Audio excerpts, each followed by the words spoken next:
নমস্কাৰ বন্ধুসকল, আজি দুপৰীয়া সাজটো খাব লৈছোঁ। আজি ভাত সাজত আছে, আজি স্পেচিয়েল কি জানেনে? আজি হৈছে এইখিনি মানিমুনি আৰু পুঠি মাছৰ জোল। ইয়াতে থেকেৰা টেঙা দিয়া আছে।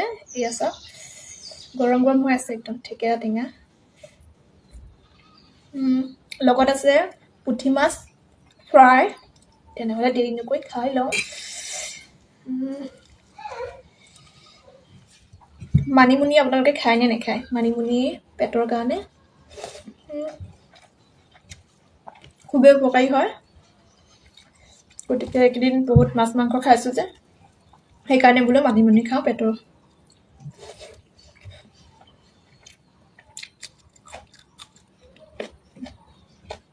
ইমান সুন্দৰ হৈছে তৰকাৰীখন, খাই চাবচোন আপোনালোকেও।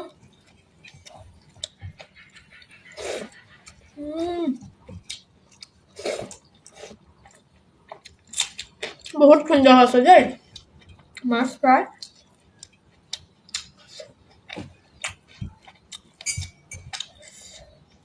আকৌ ডাঙৰ ডাঙৰ পুঠি মাছ দেই।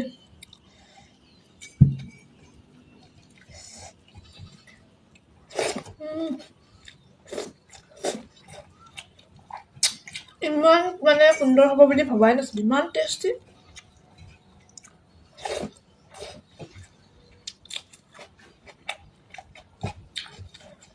জ্বলা দেই, খুব জ্বলা জলকীয়াকেইটা, একদম মানে গছৰ জলকীয়া যে, বহুত জ্বলা দেই।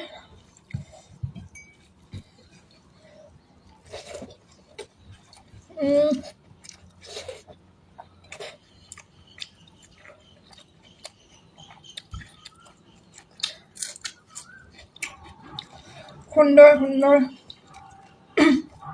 এনেকৈ পালে আৰু মাছ মানে আপোনাক মছলা দৰকাৰেই নাই।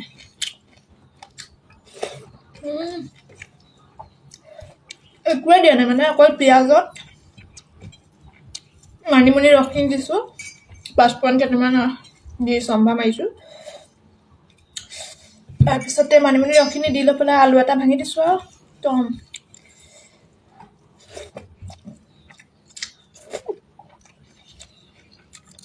থেকেৰা